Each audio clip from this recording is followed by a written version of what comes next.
The polished granite floors of the Sterling Bank and Trust main lobby mirrored the cold, expensive air. It was an arena of hushed transactions, where wealth felt less earned and more inherent. That serenity was shattered by a venomous whisper that carried like a shout. "Get out before I call the cops. Gold diggers like you don't belong here." The words, sharp as broken glass, came from Brenda Hayes, a teller whose tight blonde bun and pressed blue suit were a uniform of judgment. They were aimed at the lone figure before her, a man in a perfectly tailored charcoal suit, his presence a quiet storm in the center of the gilded cage. His name was Elias Vance. The wave of stares, a mix of contempt and morbid curiosity, washed over the lobby. Security guards, Marcus and Dean, began a slow, deliberate approach. Cell phone cameras blinked to life, eager to capture a live public shaming. Brenda flashed a triumphant, predatory smile behind the glass, certain she had put this disruptor in his place. But Elias's silence wasn't fear. It was the coiled tension of a wire about to snap. He looked at her not with anger, but with an unnerving, icy patience. "I need immediate access to my safety deposit box," Elias stated, his voice a low, level tone that somehow cut through the rising chatter. Brenda scoffed, a theatrical roll of her eyes. "Oh, I bet. Immediate access. Did you find the key in a dumpster? Or maybe borrow it from a wealthy neighbor?" She then pressed the silent alarm under her desk. The executive interrogation. Marcus, the larger of the two guards, reached the counter. "Sir, step away. We don't want any trouble." Before Elias could respond, a manager, Victoria Albright, materialized. She was a woman who had mastered the art of the condescending glance. Her dark suit and severe bob cut spoke of authority. She looked Elias up and down, a sneer deepening the lines around her mouth. "A safety deposit box, you say? At Sterling?" Victoria's voice dripped with skepticism. "This isn't a pawn shop vault. Show me proof. Current pay stubs, a bank statement, something that justifies your existence in this lobby. Otherwise, the guards will escort you out." Elias calmly placed a small, engraved key and a driver's license on the counter. Victoria didn't touch them. "We don't waste time on obvious frauds," she declared. "Escort him now." The guards moved in. A young man, live-streaming the event, leaned into his phone. "They're cuffing him. This is wild. He's being framed for banking while black." Just as Marcus reached for Elias's arm, a sharper, imperious voice cut through the tension. "Stop. What in the blazes is going on here?" Harrison Thorne, the regional director, burst from his glass-walled office, his face flushed with annoyance. He was a man who saw everything through the lens of asset management. Victoria quickly explained the situation, emphasizing Elias's suspicious demeanor. Harrison narrowed his eyes at Elias's expensive suit, dismissing it as a costume. "I've seen this before. It's a classic phishing attempt. Flashy clothes, a sob story, maybe a fake ID. Arrest him. I won't have this circus in my branch." "Arrest." Elias finally raised his voice, not in a shout, but in a challenge that silenced the room.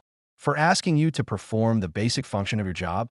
Harrison leaned in, his face close to Elias's, a gesture of pure intimidation. "People like you are a liability. You run scams.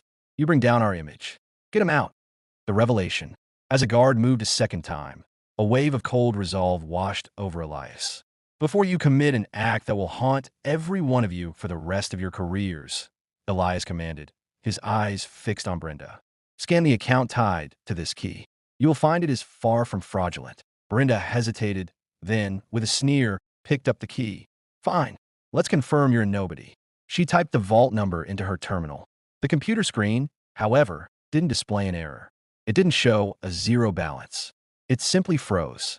"What is it?" Victoria demanded, a knot of panic forming in her chest. Brenda's face went from contemptuous to a sickly, pale mask.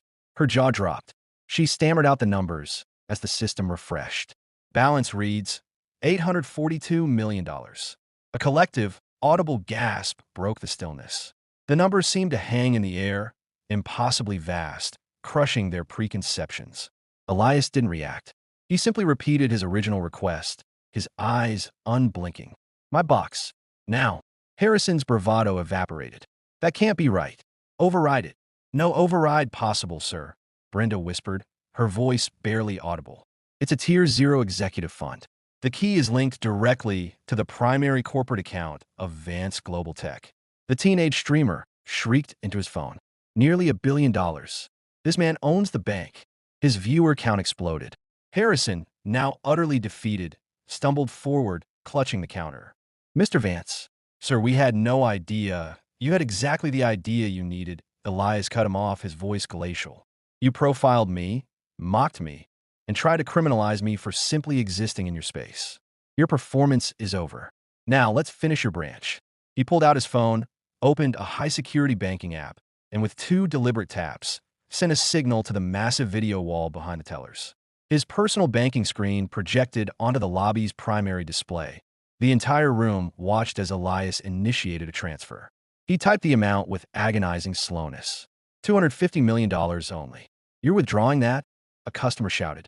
Not withdrawing. Elias corrected, his gaze sweeping over Harrison, Victoria, and Brenda. Transferring. Away from this institution. The transfer confirmation popped up, accompanied by a finality that felt like a death knell. Harrison sank to his knees. Please, Mr. Vance, give us a chance to fix this. We can make it right. You had your chance for civility, Elias said, pocketing his phone. You chose public humiliation instead. Now you will implement reforms. But they will be under my terms.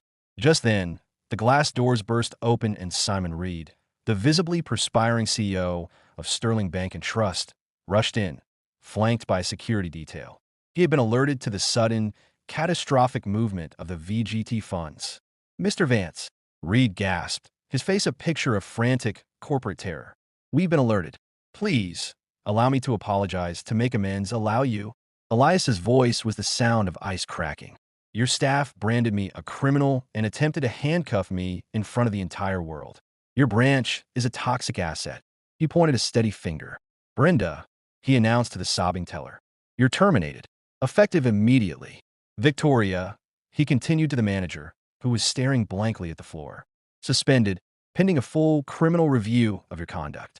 Harrison, he finished, pointing to the kneeling regional director. You are utterly and permanently barred from any future financial employment. Reed nodded frantically. Done. All of it. And more. And more, Elias affirmed. You will immediately implement the Vance Protocol. Mandatory, third-party bias detection in all employee interactions, weekly equity audits across all branches, and every infraction will be reported publicly. Non-compliance, for a single moment, means I move the remaining $592 million to a competing institution. Reed swallowed hard. Yes, sir. Absolutely. The protocol starts now. Elias turned to the silent, rapt crowd. Record this. Share it. Let the world see what happens when arrogance meets accountability. The phone surged higher. The teenage streamer's video title changed to #SterlingShame. The $250 million lesson. Comments blazed. Justice. Power move. Respect earned. Harrison, still on his knees, tried one last plea. Mercy, Mr. Vance, please. You asked for my arrest, Elias said coldly, looking down at the broken man. Begging won't erase your intent. You get the justice you try to serve. Elias Vance turned and walked toward the exit, the crowd parting before him, forming a silent aisle of awe. At the door, he paused and delivered his final unforgettable mandate to the immortalizing cameras. Remember this. I don't need your approval to exist, but you need my trust to survive. He walked out, leaving the once grand, now shattered lobby buzzing with a mix of fury and fear. By midnight, the video was the #1 trending topic globally. Sterling Bank and Trust stock had gone into freefall. The Vance Protocol was already national news, turning a moment of humiliation into a movement for dignity.